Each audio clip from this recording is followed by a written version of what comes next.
देखो बच्चों, ये एक क्वेश्चन है। In the following circuit, electric circuit, find the internal resistance.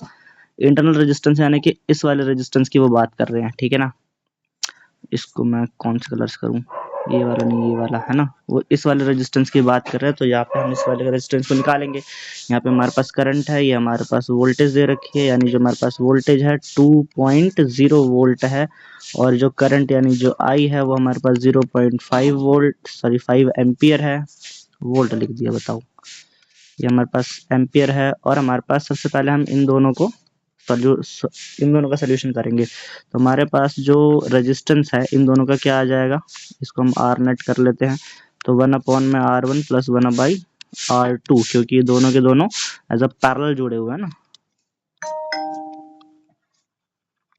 ये दोनों ही हमारे पास पैरेलल जुड़े हुए हैं। तो दोनों का फॉर्मूला होता है ये 1/6 प्लस 1/6, वैल्यू आ जाएगी हमारे पास 6, और यहाँ पे आ जाएगा 1 प्लस 1, यानी कि आ जाएगा हमारे पास 2/6।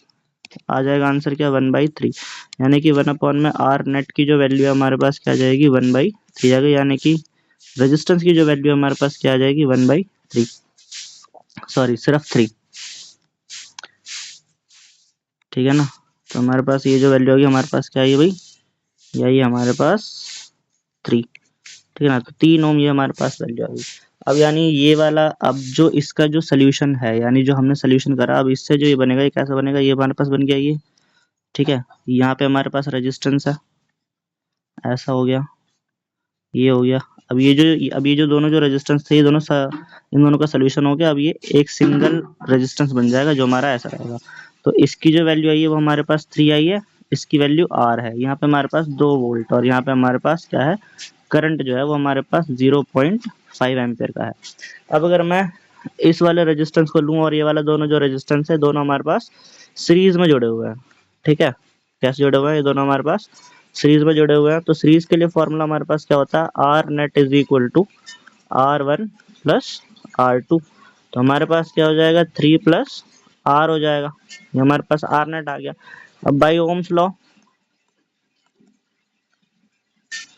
है ना, ओम्स लॉ की अगर हम वैल्यू, अगर हम ओम्स लॉ की वजह से करें तो V बराबर क्या होता है, IR होता है।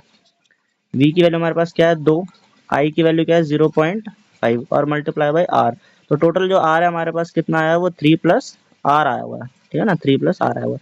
तो हमारे पास 2 आ जाएगा, इज इक्वल टू ये जो हमारे पास है वैल्यू, यहाँ पे ये मल्टीप्लाई में जब यहाँ से आएगी तो डिवाइड में हो जाएगी, यानी कि 0.5। इधर क्या बच गया हमारे पास, 3 प्लस R। अगर मैं इस यहाँ से पॉइंट को हटाता हूँ और यहाँ पे लगा दूंगा 0, तो हमारे पास क्या वैल्यू बचेगी, 20/5 is equal to 3 plus R। यहाँ से तो काटूंगा तो वैल्यू क्या आ जाएगी हमारे पास, 4 is equal to 3 plus R। ये जो 3 है वो इधर की तरफ प्लस का है, जब इधर से इधर जाएगा तो नेगेटिव हो जाएगा। तो 4 माइनस 3 बराबर क्या हो गया, R आ गया, यानी कि 1 आ जाएगा हमारे पास कितना, R की वैल्यू। यानी कि यहाँ पे जो रेजिस्टेंस जो आएगा वो हमारे पास क्या आ जाएगा, वो आ जाएगा हमारे पास 1 ओम का, ठीक है। ये हमारे पास इंटरनल रेजिस्टेंस है बस।